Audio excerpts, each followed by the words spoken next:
Ketika orang Jepang bertemu dengan orang Jepang mengucapkan Ohayo gozaimasu, ketika orang Korea bertemu dengan orang Korea mengucapkan Annyeonghaseyo. Bersama mengucapkan Assalamualaikum warahmatullahi wabarakatuh. Ayo Mas Yo. Alhamdulillah. Ayo Mas Yo. Kan kalau di sana. Aku di depan, aku di belakang. Dan kita di yang kami takdimi pengasuh Pondok Pesantren Mahadul Quran Abinaya Ilmi Al-Mukarram Hafiz Faryadi Al-Hafiz, dan yang saya hormati para dewan juri yang arif dan bijaksana, dan tak lupa pula jajaran pengurus putra maupun pengurus putri, santriwan dan santriwati hafizahumullah jami'an. Hadir dalam mukadimah konferensi hak anak yang disetujui oleh PBB pada tanggal 20 November 1989 telah menimbang bahwa seorang anak sepenuhnya harus dipersiapkan untuk menjalani kehidupan sebagai pribadi dalam suatu masyarakat, sehingga harus dibesarkan dalam semangat cita-cita yang telah diproklamirkan dalam piagam PBB.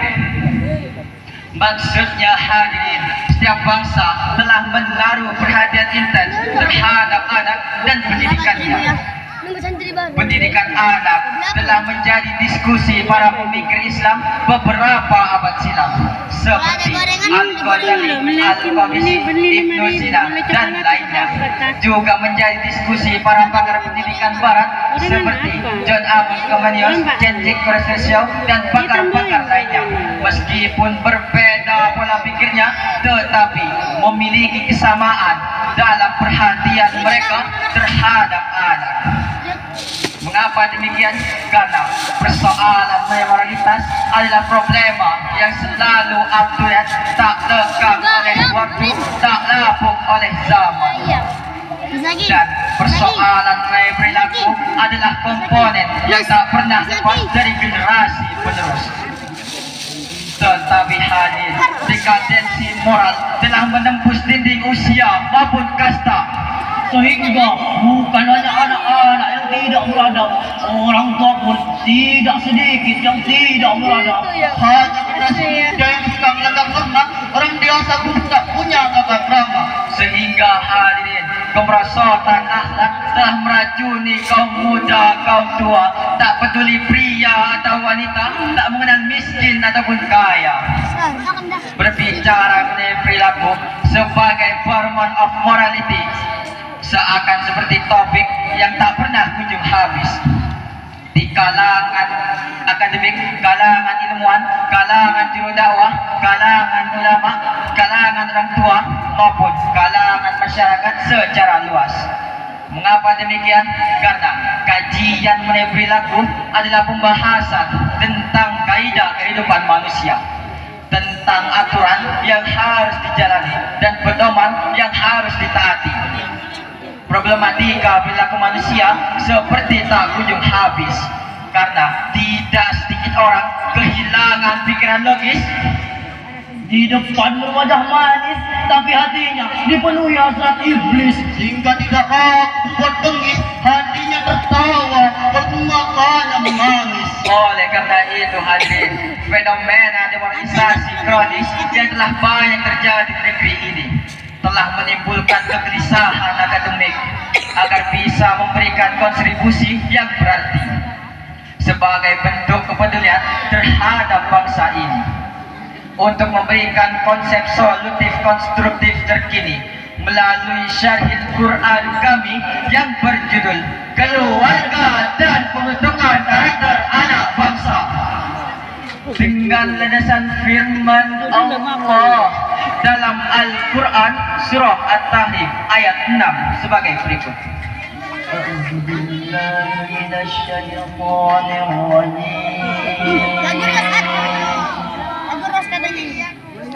Bismillahirrahmanirrahim.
lagi maha penyayang.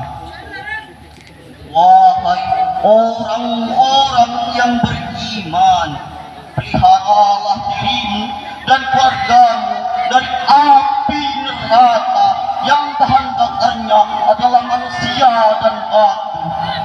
Penjaganya malaikat-malaikat yang keras dan kasar, yang tidak durhaka pada Allah terhadap apa yang diperintahkannya pada mereka, dan selalu mengerjakan apa yang diperintahkan.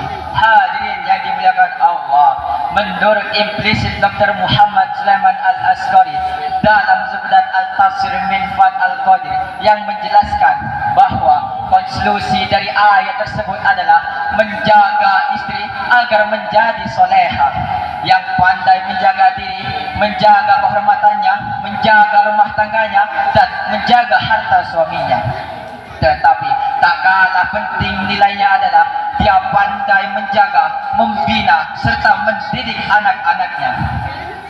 Quraisy telah menambahkan bahwa pendidikan harus diawali dari rumah. Kedua orang tua bertanggung jawab terhadap anaknya, dan pasangan suami istri bertanggung jawab terhadap perilaku masing-masing. Berkaitan dengan penjelasan ayat tersebut bahwa seorang anak tumbuh berdasarkan intensitas perhatian kedua orang tuanya, karena orang tua dan anak merupakan satu ikatan dalam jiwa. Meskipun berpisah raganya, tetapi jiwa keduanya menjadi satu dalam ikatan. Ikatan ini ada bentuk hubungan emosional dan tercermin perilaku anak. Dituliskan oleh Syekhul Bahri Jamarah dalam bukunya Pola Komunikasi Orang Tua dan Anak dalam Keluarga.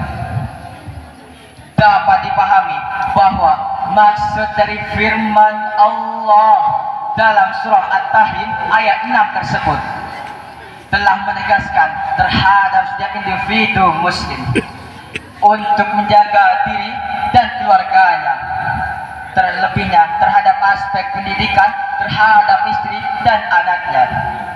Seorang ayah yang mampu memberikan akulturasi agama dan akhlak, dan seorang ibu yang pandai dalam mendidik anak-anaknya.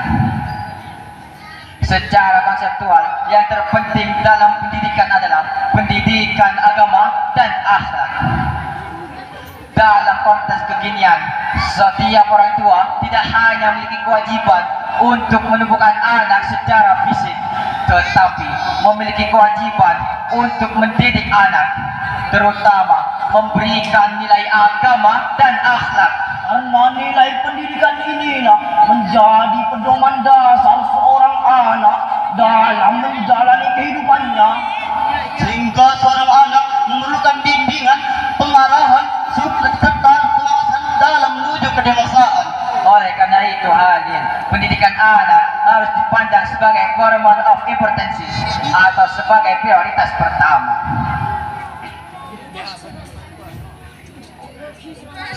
Setiap orang tua yang memenuhi kewajiban terhadap anaknya secara tidak langsung merupakan tindakan nasionalisme dan bentuk upaya pembebasan krisis yang berkepanjangan, layaknya pengorbanan para pejuang yang merebut kemerdekaan.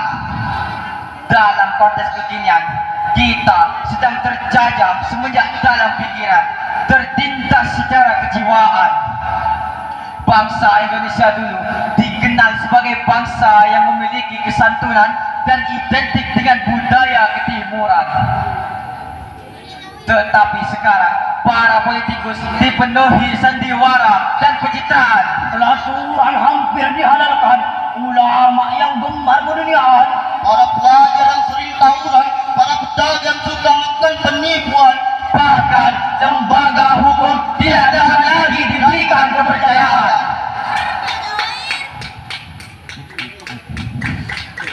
Karena kepentingan pribadi dan golongan yang dikedepankan, tak peduli rakyat kebingungan, tak tahu mana musuh mana yang korban, tak mengerti mengenai kejujuran dan kebohongan.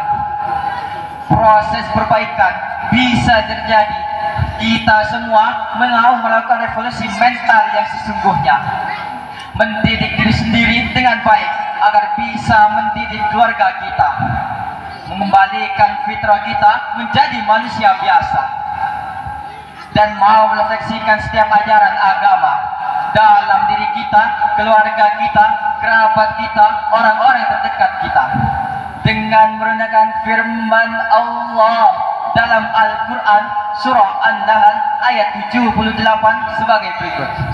Wallahu akhrajakum min butuni ummahatikum la ta'lamuna syai'an wa ja'ala lakum as-sam'a wal-absara wal-af'idah la'allakum tashkurun la'allakum tashkurun Sadaqallahul azim.